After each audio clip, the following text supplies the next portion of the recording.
If you've ever felt the weight of financial struggle pressing against your chest, if you've stared at bills that don't seem to stop piling up, or if you've whispered prayers in the dark, wondering when relief will come, then stay right here. What you're about to hear is not just another motivational talk. It's a roadmap. It's a key.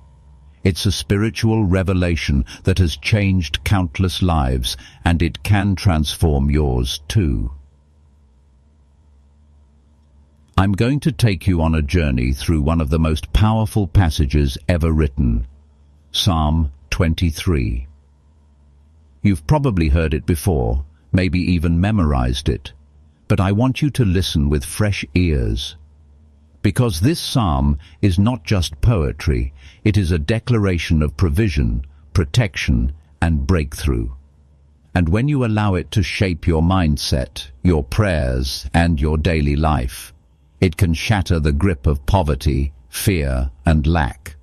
But before we break it down, let's lay one foundation. Poverty is not your destiny.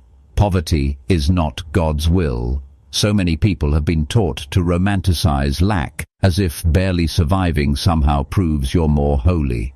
But let's be clear, God is not glorified by your constant struggle. He is glorified when your life overflows, when you're able not only to cover your needs, but to bless others, build, create, and extend goodness into the world. Lack is not just about money. Sometimes it's a spirit, a mindset, a curse that tries to attach itself to families for generations. It's designed to rob you of peace, choke your purpose, and keep you living small when you were created for greatness. But here's the truth. Lack does not have the final word. The shepherd who provides. Psalm 23 begins with a thunderclap of truth. The Lord is my shepherd, I shall not want. Think about that. The moment you step under the care of the shepherd, your identity shifts. Scarcity loses its legal right to define you. The declaration, I shall not want, isn't a casual phrase. It's a law in the spirit. This isn't about prosperity hype. This is about covenant. When you truly let the Lord lead you, you exchange fear for provision, anxiety for peace, scarcity for abundance.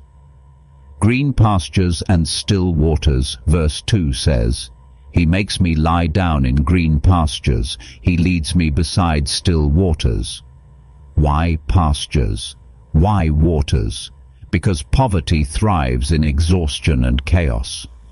When you are restless, stressed, and scattered, it's nearly impossible to receive revelation.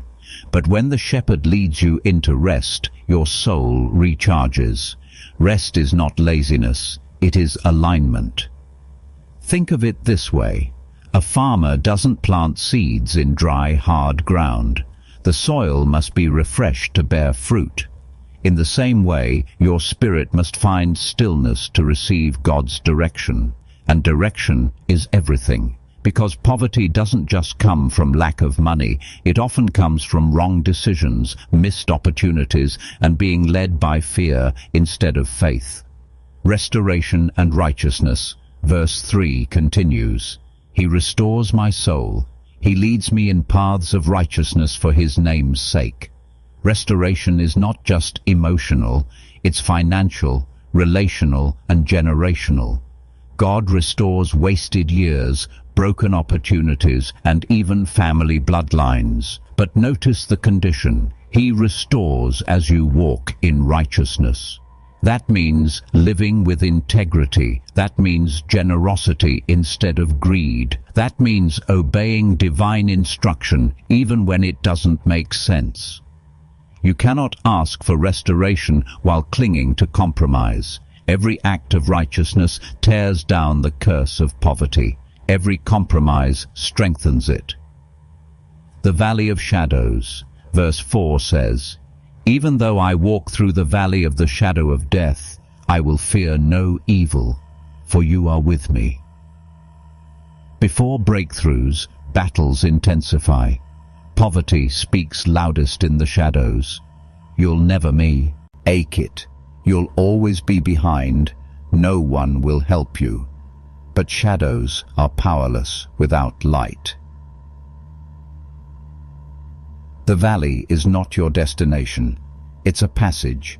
And when you walk through it with the shepherd, fear begins to lose its grip. Fear is the root of poverty. Fear of not having enough. Fear of failure. Fear of the future. But courage comes when you know you're not walking alone.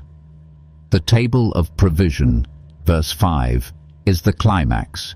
You prepare a table before me in the presence of my enemies. You anoint my head with oil. My cup overflows. Picture it.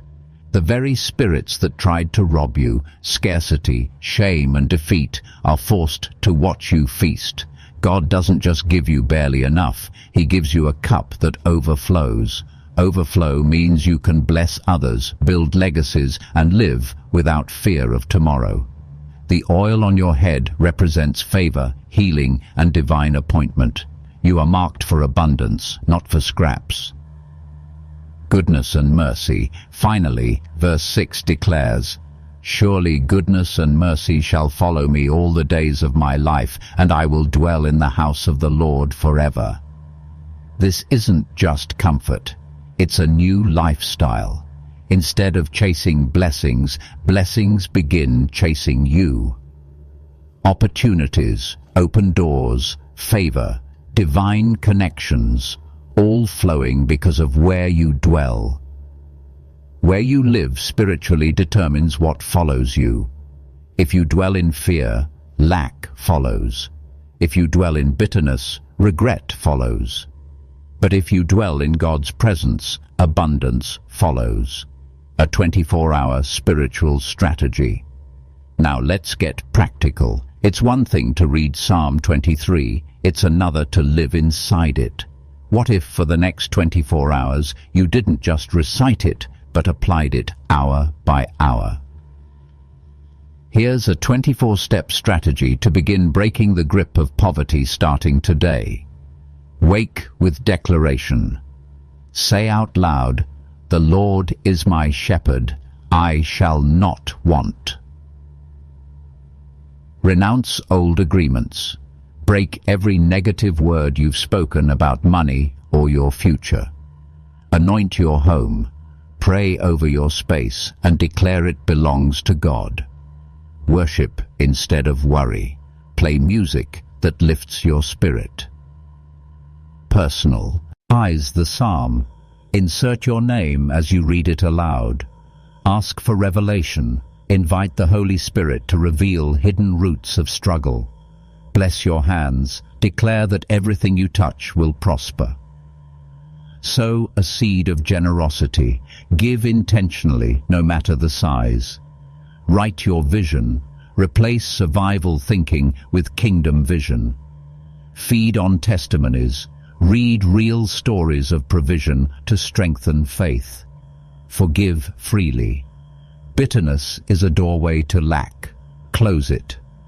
Command release. Declare freedom over your finances and future. Break generational curses. Declare poverty ends with you. Invite God into your work. Dedicate your career or business to Him. Remove symbols of lack. Clean physical and spiritual clutter. Ask for divine strategies. Seek creative ideas and solutions. Prophesy your future. Speak abundance, overflow, and freedom. Cover your family. Declare blessing over every household member. Rest in faith. Take time to simply trust God's provision. Reject fear. Speak aloud that you live by faith, not by fear. Worship through the psalm. Sing or whisper it as praise. Rejoice in advance. Celebrate as if the breakthrough already happened. Seal it with writing. Write a prayer letter declaring poverty broken. Sleep in peace. Rest knowing the shepherd provides. Living beyond survival. Friend, you were not born just to survive. You were created for legacy, for impact, for abundance that overflows into others' lives. Psalm 23 is not just a comfort at funerals, it's a blueprint for living a fearless, fruitful life. When you declare it, believe it, and live by it, you are stepping into a covenant that redefines your future. You are no longer under the curse of poverty, you are under the care of the shepherd. And as long as he leads you, you will not want. Closing call to action. If this message spoke to your heart, don't keep it to yourself. Share it. Declare it over your life daily. And remember, you are not made for scraps. You are made for overflow. The Lord is your shepherd, and because of that, lack is not your story anymore.